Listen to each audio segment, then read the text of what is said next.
নামাজে দাঁড়ায় রহমতের নবী কান্নার আওয়াজ, এত কাঁদতেছেন আর কাঁদতেছেন। আমি আয়েশা তাকায় দেখি দাড়ি মোবারক ভিজে ভিজে পানি পড়তেছে। নবীজির এই দাড়ির পানি বইরা বুক ভিজিয়া গেল। নবী কাঁদেন আর সূরা পড়তেছেন, সূরা তেলাওয়াত করেন আর কাঁদেন, তেলাওয়াত করেন আর কাঁদেন। দীর্ঘ টাইম রুকু নাই, সিজদা নাই, দাঁড়ায় দাঁড়ায় তেলাওয়াত, তেলাওয়াত আর তেলাওয়াত আর কান্নার আওয়াজ। অনেক টাইম অতিবাহিত হয়ে গেল, আমি নড়াচড়া করি না, দেখি আমার মায়ার নবী কি করে। দীর্ঘ টাইম দাঁড়ানোর পর, কান্নার পর এই সবে মাত্র রুকুতে চলে গেলেন। রুকুতে যাইয়া আর মাথা উঠান না, সেখানেও শুধু কান্নার আওয়াজ। গলা কাটা মুরগির মতো যেন কি যেন ছটফট করে কাঁদে আর হারায় ফেলছে।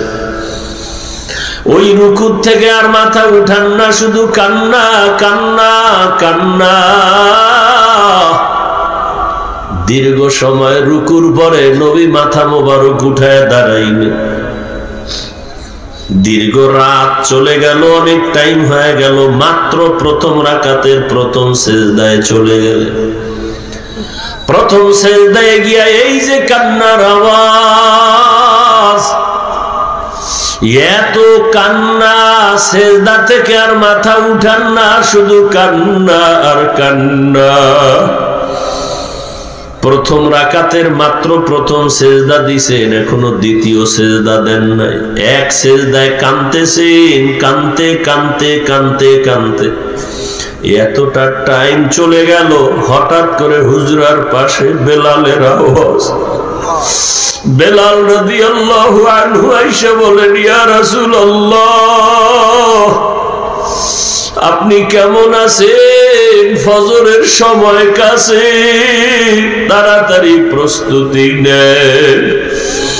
আম্মা জান আয়েশা বলেন, মাত্র নবী প্রথম রাকাতের প্রথম সিজদায় আছেন, এখনো দ্বিতীয় সিজদা দেন নাই। বেলাল আওয়াজ দিছে ফজর কাছাকাছি। সারাটা রাত কান্না করে করে কাটাইলে। ও নবীর আশিক উম্মতেরা, এই নবীর জন্য আসমান পাগল, জমিন পাগল, জঙ্গলের প্রাণীরা পাগল। যেই নবীর শরীরে মশা মাছি পড়ে না, এই নবী এক তো মা হারা, বাবা হারা, এতেই বসা হয়। নবী এমনি কাঁদতেছেন হাসরের ময়দানের ভয়, উম্মতের চিন্তা। আবার নবীর বংশের বন্ধুরা, আপনজনরা নবীরে কম কাঁদান, কাঁদায় না। তায়েফের ময়দানে গেলেন, কাফেরের বাচ্চারা পাথর মেরে রক্ত ঝরাইল। মায়ার নবীর কান্না। আমার আল্লাহ বলেন, জিবরাইল যাও আমার নবীরে জানায় দেও, তায়েফের জমিন উল্টায় সব ধ্বংস করে দেই। নবী বলেন, ও ভাই জিবরাইল, তায়েফের মানুষের মারিও না, ওরা আমাকে চিনে না। ওরা যদি জানতো আমি এতিম, ওরা যদি জানতো আমি কত বড় অসহায়, আজকে জানে না, একদিন জানবে, একদিন চিনবে, উপকার হবে, দিনের ফায়দা হবে। আম্মা জান আয়েশা চোখের পানি ছেড়ে কাঁদে। নবী যদি কান্না করে, উম্মত তুমি কেন কান্না করতে পারবা না? ওই নবী তোমার আমার জন্য কাঁদেন, তোমার আমার জন্য সুন্নতের আদর্শ রেখে গেলেন। ও আল্লাহর বান্দারা, ওই নবীর আদর্শ মানতে গেলে তো নামাজ পড়া বাদ যাবে না, স্কুল বাদ যাবে না, লেখাপড়া, ডাক্তারি আর প্রফেসরগিরি, ব্যবসা চাকরি বন্ধ করা লাগবে না রে বাবা। আজকে সেই নবীর আদর্শ তুমি মানতে পারো না। ওলামায়ে কেরাম, তাবলীগ ওয়ালা, পীর মাশায়েখ সবাই পিছনে দৌড়ায় আর বলায় নবীর আদর্শ মানো। মাথায় হাত দিয়া বলতে থাকে আদর্শ মানো, মা বাবার খেদমত করো, ওলামাদের পরামর্শ নিয়ে চলো, নবীর সুন্নাত অনুযায়ী কাজ করো, ব্যবসা করো, চাকরি করো, লেখাপড়া করো। ওই নবীরে আর কষ্ট দিও না রে যুবক। বেঈমানেরা নবীরে কম কাদান কাদায় নাই, তুমি আর কত কাদান কাদাইবারে বাবা। এখন থেকে তওবা করো, জাহান্নামের আগুন থেকে নিজেরে বাঁচাও, গুনাহ থেকে নিজেকে বাঁচাও। যদি গুনাহ হইয়াই থাকে আমার মাওলাকে ডাকো আর বলো দয়ার মালিক। মানুষ আমাকে মাওলানা বলিয়া কত সম্মানের চেয়ারে বসাইল, অথচ কেউ জানে না আমি কত বড় গুনাহগার। আমার গুনার কারণে হাত না পাক, চোখ না পাক, জিহ্বা না পাক, অন্তর না পাক। মনে হয় যেন এই প্যান্ডেলে আমার মতো গুনাহগার কেউ নাই। ওরে নবী যদি কান্না করতে পারেন, তোমার কি হলো কাঁদতে পারো না? দুনিয়ার ঘরে আগুন লাগলে পানি ছাড়া যেমন ঠান্ডা করা যায় না, জাহান্নামের আগুনও কিন্তু পানি ছাড়া ঠান্ডা হবে না। তবে জানিয়া রাখিও বেপরদাওয়ালা ভাইরা, বোনেরা, যুবকেরা, গান বাজনা শুননেওয়ালারা, জাহান্নামের আগুনও পানি ছাড়া ঠান্ডা হবে না। তবে ওই পানি কিন্তু নদীর পানি না, জমজমের পানি না, আবে হায়াতের পানি না। ওই জাহান্নামের আগুন নিভানোর পানি হলো একমাত্র চোখের 2 ফোঁটা পানি। গুনার কথা স্মরণ করে একটু 2টা চক্ষু বন্ধ করে আমার মালিকের ডাক দাও আর বলো দয়ার মাওলা, এই জীবনে তো তোমার নেয়ামত ছাড়া চলতে পারি না। বাতাস তোমার, পানি তোমার, সূর্যের আলো তোমার, সব তোমার নেয়ামত খাইলাম ও আল্লাহ, কিন্তু ওই অনুযায়ী তোমার একটা মোহাব্বত করিয়া ডাক দিতে পারি নাই। আব্বা জানের যত মায়া কইরা ডাকছি, মায়ের যত আদর কইরা ডাকছি, নিজে ছেলে পাইয়া ছেলের যত আদর কইরা ডাকছি, মেয়ের যত আদর করে ডাকছি, ওই মাওলা যিনি আমার হায়াতের মালিক, আমার ইজ্জতের মালিক, আমার রিজিকের মালিক, আমি হাঁটতে জানতাম না, মাওলা আমারে হাঁটার শক্তি দিলেন। আমি কথা বলতে পারতাম না, কথা বলার শক্তি দিলেন। আমার টাকা ছিল না, মাওলায় টাকা দিলেন। সম্মান ছিল না, মাওলায় সম্মান দিলেন। ওই মাওলারে তো একবার মোহাব্বত করে ডাক দিতে পারি নাই। কত বড় নিমো খারাপ হয়ে গেছি। এখনো কি বাবা এই মাঠে বসে একবার আমার মাওলারে ডাক দিতে পারবা না? ওরে কপাল পোড়া, এত নিষ্ঠুর কেন হইছো? বাসায় গিয়া গরমে ফ্যানের বাতাস ছাড়া ঘুমাইতে পারো না। ও বাবা, মশার কামড় সইতে পারো না, মশারি টানাইয়া ঘুমাও। ওরে গুনাহগার হইয়া যদি অন্ধকার কবরে যাও, ওই কবরে পোকামাকড় যখন আঘাত শুরু করবে, কই বাবা মশারি? ওই কবরে যখন মাটির চাপ শুরু হয়ে যাবে আর জাহান্নামের আগুন, কই পাবা ফ্যানের বাতাস? দুনিয়াদারি কিছুই না। যারা টাকার পাগল হইল, কেউ তো টাকা নিয়ে কবরে যেতে পারলো না। যারা ক্ষমতার পাগল, এরা তো চিরদিন ক্ষমতার চেয়ারে থাকতে পারলো না, বরং একদিন বেইজ্জতি হইয়া নাইমা গেল। দুনিয়াতে যারা বাড়ির পাগল, দেখো তাকাইয়া কেউ বাড়িতে থাকতে পারলো না। সাদা কাপড়ের প্যাকেটে পেঁচাইয়া আপন সন্তানেরা নামাইয়া কবরে বিদায় দিয়ে দিল রে গোলাম। যারা টাকার পাগল, টাকা নিয়ে কবরে যেতে পারলো না। অতএব দুনিয়া দুনিয়া করে লাভ নাই, মাওলার মোহাব্বতের মালা গলায় লাগাও। সুন্নাত অনুযায়ী চলো রে যুবক। স্কুলে পড়ো, কলেজে পড়ো, ডাক্তার হও, ইঞ্জিনিয়ার হও, প্রফেসর হও, মাওলারে ভুলিও না, নবীর আদর্শের বাহিরে চলিও না। মা বাবার দোয়া নিয়ে, আলেম ওলামাদের পরামর্শ নিয়ে চলো, সুন্নত অনুযায়ী চলো। জবান দিয়া গালি দিও না, গীবত করিও না, হাতের দ্বারা গুনাহ করিও না। কারো উপকার করতে পারো আর না পারো ক্ষতি করিও না। কারো প্রশংসা করতে পারো আর না পারো বদনাম বলিও না। নেক আমল করতে পারো আর না পারো গুনাহ করিও না রে বাবা। পেছনে যত গুনাহ হইছে আমার মাওলাকে ডাকো আর ক্ষমা চাও, আর আল্লাহকে বলো আল্লাহ আমার কপাল বুঝি খারাপ, তোমার আযাবের ভয় আমার ডানে কত বান্দার চোখে পানি, তোমার আযাবের ভয় আমার বামে কত বান্দার চোখে পানি, অথচ আমার চোখে পানি নাই, আমার কপাল খারাপ, অন্তরটা পাথর থেকে শক্ত হয়ে গেছে, চোখে কেন পানি আসবে না রে বাবা? মাওলায় বুঝি গুনার কারণে বেজার হয়ে গেছে। তাড়াতাড়ি তওবা করো, মা বাবার দোয়া নাও, তওবা করো, দিলটারে নরম বানাও, কান্না না আসলে যে কাঁদে তার কাছে হাত বাড়াইয়া দোয়া চাও, কান্নাওয়ালার দোয়া ফেরত যাবে না।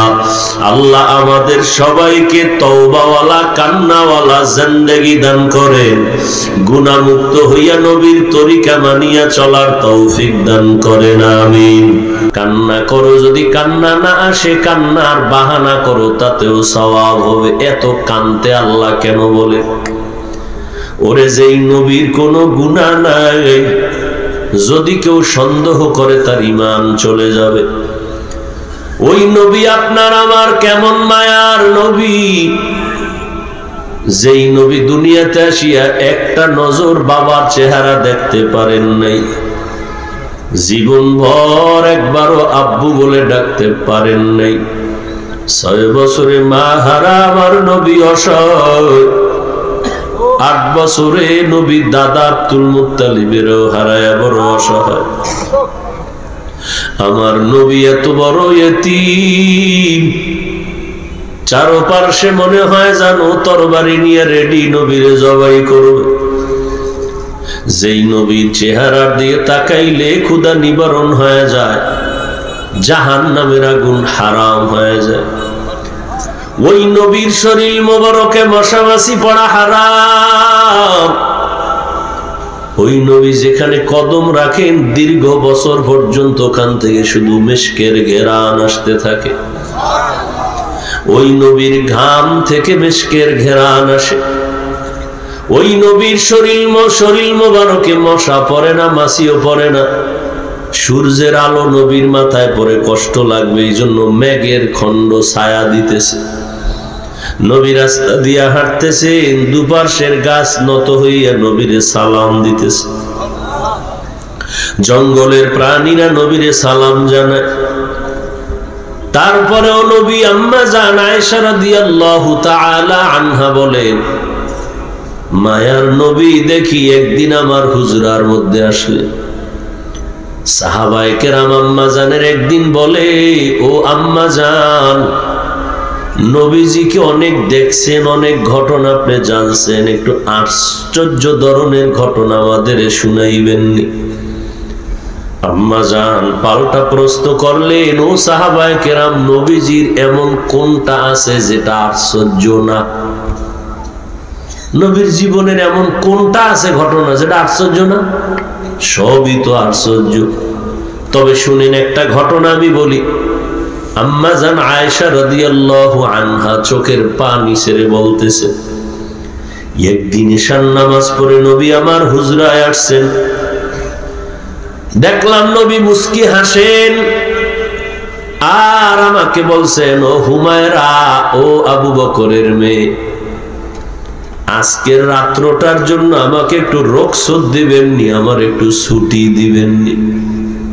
চিন্তা করছেন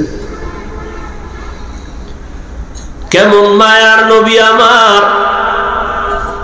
আম্মা জান আয়েশা রাদিয়াল্লাহু আনহা ভাবলেন, মনে হয় যেন নবী আমার ঘর থেকে বের হইয়া ভিন্ন কোন স্ত্রীর ঘরে চলে যাবে। আমিও হাসি মুখে বললাম, নবী আপনি কি বললেন? আমাকে লজ্জা দিবেন না। আপনার যা মনে চায় আমি প্রত্যেকটা আপনার কাজে খুশি সবসময়ের জন্য। ও সাহাবারা, নবী আমার থেকে ছুটি নিয়া ভাবলাম ভিন্ন কোন বিবির ঘরে যাবে, দেখলাম গেলেন না, বরং আমার এই ছোট্ট একটা হুজরা আমি শুয়ে আছি, নবী এক পাশে দাঁড়ায় গেছেন নামাজে। নামাজে দাঁড়াইয়া হাতটা বেঁধে কান্নার আওয়াজ, এত পরিমাণ নবী কাঁদতেছেন। আমি আয়েশা চুপচাপ, আমি দেখতেছি নবীর কান্না, ঘরে কোনো বাতি নেই, কারণ আমি আয়েশার ঘরে নবীর চেহারার আলোতে কোনো বাতির প্রয়োজন হয় না। ওয়াকুদুহান নাস ওয়াল হিজারাহ, জাহান্নামের আগুনের ইন্ধন হবে মানুষ আর পাথর, এবং সেখানে যেই ফেরেশতারা থাকবে দায়িত্বে, এরা খুব কঠোর অন্তরওয়ালা, পাথরের থেকেও শক্ত অন্তর। আল্লাহ যখন কইবে খালি পিডাও, পিডাইতেই থাকবে, আল্লাহ না করা পর্যন্ত আর থামবে না, ওরা কঠিন।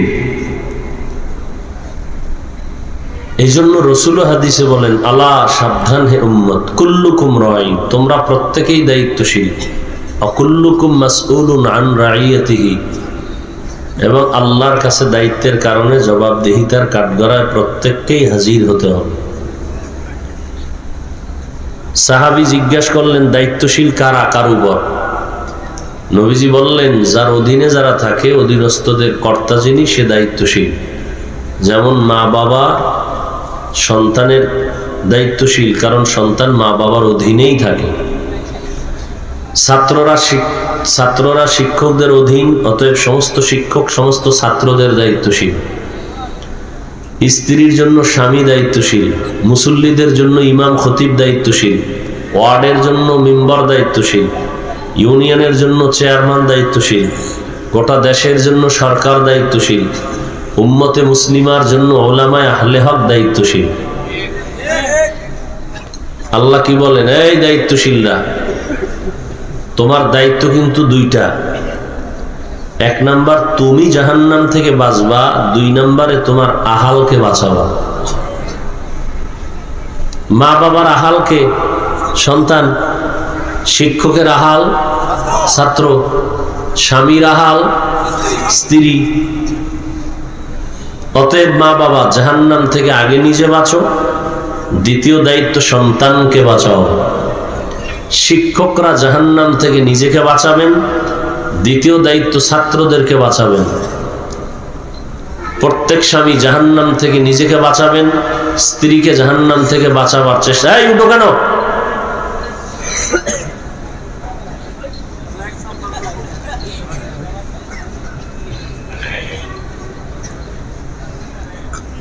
জাহান্নাম থেকে নিজে বাঁচো, অন্যকেও বাঁচাও। অন্য বলতে আহাল। কিয়ামতের দিন এই দায়িত্বের অবহেলার কারণে বহু মা বাবা জাহান্নামে যাবে, বহু স্বামী জাহান্নামে যাবে, স্ত্রীকে না বাঁচানোর কারণে। আর নিজের গুনাহ থাকলে তো উপায় নেই। এখন জাহান্নাম হইল মরার পরে হাসরের মাঠে কত দূর, এখন বাঁচবো কেমনে? একটা লোকের সামনে সাপ, তারে বললো, এই সাপ দূরে সরো। জাহান্নাম তো নগদ না, বহুত পরে মরবেন, জানাজা হবে, কবরে দাফন করবে, এরপরে সুয়াল জবাব, এরপরে কঠিন জাহান্নাম তো হাসরের দিনে বহুত দেরি। তো এখন বাঁচবো কিভাবে? মুফাসসিরিনে কেরাম বলেন যে কাজ করলে জাহান্নামে যেতে হবে, সেই কাজ থেকে বাঁচো। ওই কাজের নাম গুনাহ। ওই কাজের নাম কি? গুনাহ, অপরাধ, জুলুম।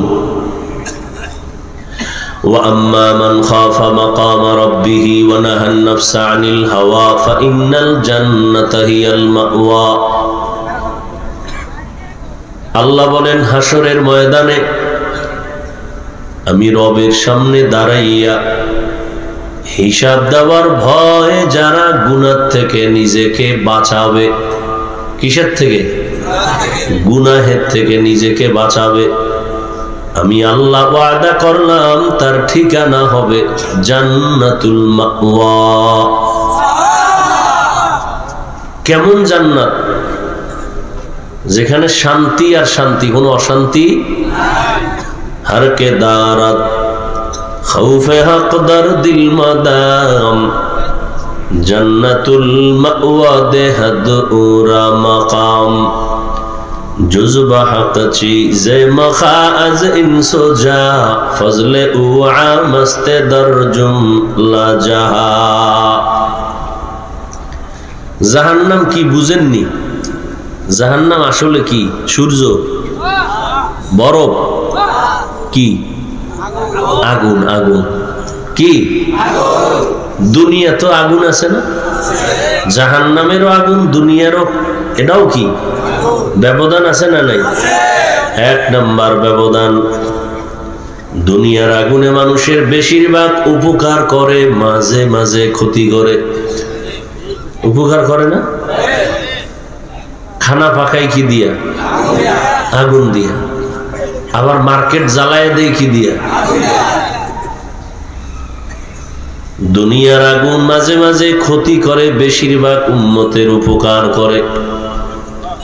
জাহান্নামের আগুন একটা সেকেন্ডের জন্য কারো কোনো উপকার হবে না। দ্বিতীয় ব্যবধান, দুনিয়ার আগুন জ্বালাবার জন্য নরম নরম জিনিস, খেরকুটা কেরোসিন লাগে, আর জাহান্নামের আগুন প্রজ্বলিত করার জন্য লাগবে শক্ত জিনিস। সেই জিনিস কি? আল্লাহ বলেন মানুষ আর পাথর। আল্লাহ কিন্তু আলাদা করে নাই, ওই দল, ওই মানুষ এই প্যান্ডেলের মধ্যেও থাকতে পারে। সেই জাহান্নামের ইন্ধন হবে মানুষ, এখানেও থাকতে পারে। আমি যে হুজুর, আমি যে জান্নাতি, গ্যারান্টি আছে। আরে জান্নাতের গ্যারান্টি যারা পাইছেন, এরকম কিছু আল্লাহর বান্দা ছিলেন না? বলেন তো তারা কারা? কয়জন? 10 জন তো ওপেন পাইছেন, কিন্তু হাকিকতে সব সাহাবায়ে কেরাম জান্নাতি। বলেন সব সাহাবায়ে কেরাম। অতএব এই সাহাবায়ে কেরামদের বিরুদ্ধে যারা লেখবে, যারা বলবে, ডাইরেক্ট বা ইনডাইরেক্ট, এরা ইসলামের দুশমন, রাসূলের দুশমন, এরা চূড়ান্ত ভণ্ড। এদেরকে যারা বাতিল ভণ্ড বলবে না, তারাও ভণ্ড। সব সাহাবায়ে কেরাম মাহফুজ, সমস্ত আম্বিয়ায়ে কেরাম মাসুম। এরা জান্নাতের টিকিট কিন্তু পেয়ে গেছেন। তাদের ইলম কম ছিল? আমল কম না বেশি? ইখলাস, তাকওয়া। আচ্ছা, সত্যটা স্বীকার করতে গিয়ে আপনাদের সমস্যা? সাহাবায়ে কেরামদের মতো ইনসাফগার কেউ ছিল না। তাহলে তাদের আমলও বেশি, ইলমও বেশি, তাকওয়া বেশি, ইখলাস বেশি। এরপরেও সারা রাত সারা জীবন কান্না কান্না কান্না কান্না। আবু বকর সিদ্দিক রাদিয়াল্লাহু আনহু নাহা, হু পুরুষের বেলায় রাদিয়াল্লাহু আনহু, আর মহিলাদের বেলায় আনহা। রাতের বেলা নামাজে কাঁদতেছেন, নফল নামাজ। কি নামাজ পড়ছেননি তারা? সাহাবায়ে কেরাম নফল পড়ছেননি? আপনারা কই ফতুয়া পাইলেন নফল লাগে না? কোন হায়ওয়ানে ফতুয়া দেয়? ও তো ইসলামের ব্যানারওয়ালা মুনাফিক দুশমন। সাহাবাদের থেকে বড় বুজুর্গ আছে নাকি কেউ? তো তারা যদি নফল পড়ে, আপনি কই পাইলেন ফতুয়া নফল লাগে না? আসেন বুখারী শরীফ নিয়ে নাচেন না, আসেন বুখারী শরীফ নিয়ে বসি।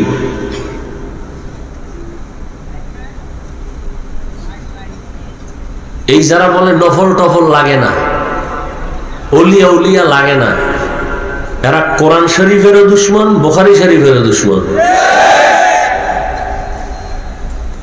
আবু বকর কাঁদতেছেন নফল নামাজে দাঁড়ায়া।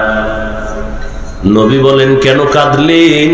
আবু বকর বলেন, ইয়া রাসূলুল্লাহ, হাসরের ময়দান বড় ভয়ঙ্কর, আমি কেমনে আল্লাহর আদালতে দাঁড়াবো হিসাব দেওয়ার জন্য, সেই ভয়ে কান্দি। ওমরে ফারুক কাঁদতেছেন। সাহাবী জিজ্ঞাসা করেন, খলিফাতুল মুসলিমিন কেন কান্না করেন? ওমরে ফারুক জবাব দেয়, আল্লাহ পাক যদি ঘোষণা দিয়ে দেন সব মানুষগুলো জান্নাতে যাবে, একজন জাহান্নামে যাবে, আমি ওমর বড় ভয় পাই ওই জাহান্নামের আসামি আমি ওমর হয়ে যাই নাকি। উসমান রাদিয়াল্লাহু তাআলা আনহু কাঁদতেছেন। জিজ্ঞাসা করা হলো কাঁদেন কেন? বলে মানুষের মরণের পর আপনজনেরা গায়ের জামা কাপড় খুলিয়া সাদা কাপড় পেঁচায়া বিদায় দেয়।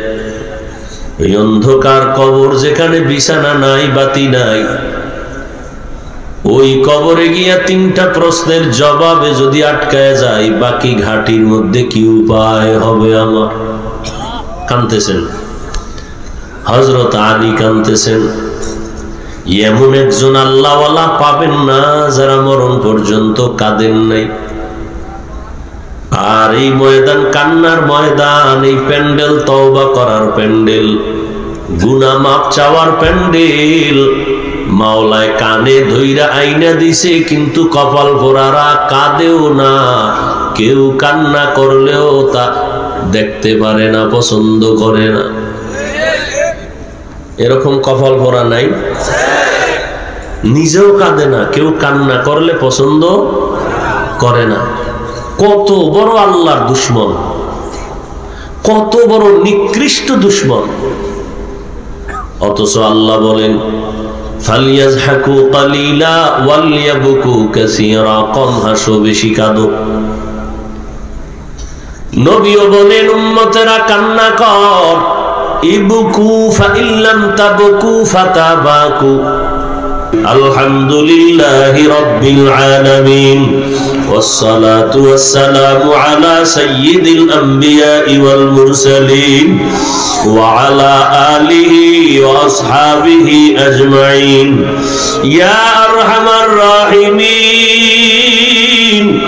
يا أرحم الراحمين يا أرحم الراحمين। ও পর্দার আড়ালের মায়েরা, দুই ফোঁটা চোখের পানি ছেড়ে তওবার নিয়তে কাঁদো। একদিন নতুন শাড়ি পরিয়া বউ হইয়া স্বামীর ঘরে কত আনন্দে আসো, এমন একটা দিন আসবে রে আম্মা জানেরা, সাদা কাফনে পেঁচাইয়া সবাই বিদায় করিয়া দিবে। সন্তানেরা মা বলিয়া ডাকবে, আর জবানে কোনো আওয়াজ হবে না। ওই কবরে পেঁচাইয়া মাটি দিয়া যাবে, কেউ আর খবর নিবে না। ও আল্লাহর বান্দারা, মাওলার কাছে তওবার নিয়তে ক্ষমা চাও। আয় আল্লাহ তাকায়া দেখেন এই ময়দানে আপনার কোন কোন বান্দারা হাজির হয়েছে, কেন আসছে তাও জানি না রে আল্লাহ। দুনিয়ার বাড়িওয়ালাদের সব দরজাগুলো বন্ধ, আপনার রহমতের দরজাগুলো খোলা। আয় আল্লাহ, আপনার বান্দারা টাকা চায় না, বাড়ি চায় না, জাহান্নাম থেকে মুক্তি চায়, জীবনের গুনাহ থেকে ক্ষমা চাই রে আল্লাহ। কত উলামায়ে কেরাম, কত মুরব্বী, কত হাজী সাহেব, কত ব্যবসায়ী, কত চাকরিজীবী, কত ছাত্র, কত যুবক, পর্দার আড়ালের কত মা বোনেরা, কাউকে খালি ফিরাইয়া দিয়েন না রে আল্লাহ। মেহেরবানি করে আপনি সবার গুনাহ মাফ করে দেন। আয় আল্লাহ, আমরা সবাই নবীর উম্মত, শয়তানের ধোকায় পড়ে গুনাহ করেছি, আপনি বেজার হইয়া ফিরাইয়া দিয়েন না রে আল্লাহ। আপনার রহমতের দরজা ছাড়া যেদিকেই যাব জাহান্নাম ছাড়া উপায় নাই। আয় আল্লাহ, আপনার দরজায় ফিরে আসছি, খালি ফিরাইয়া দিয়েন না রে আল্লাহ। মেহেরবানি করে আমাদের জীবনের গুনাহগুলো মাফ করে দেন, আমাদের তওবা কবুল করে নেন। আয় আল্লাহ, মেহেরবানি করে আয়োজন কবুল করে নেন। উলামায়ে কেরামের কথাগুলো আমলের তৌফিক দান করেন, ভুল ত্রুটি ক্ষমা করে দেন। আয় আল্লাহ, মাদ্রাসা কবুল করে নেন, মসজিদ কবুল করে নেন, সারা দুনিয়াবাসীকে মাফ করে দেন। আয় আল্লাহ, ফিলিস্তিনের মুসলমান সহ সমস্ত দুনিয়ার মুসলমানদের হেফাজত করেন। ইসরায়েলের জালেম সহ সমস্ত জালেমদের জুলুম থেকে হেফাজত করেন। আয় আল্লাহ, মুসলমানের ঈমান আমলের শক্তি বাড়ায় দেন, রিয়া হাসাদ কিবির দূর করে ইখলাস দান করেন। বাংলাদেশ শান্তির দেশ বানায় দেন।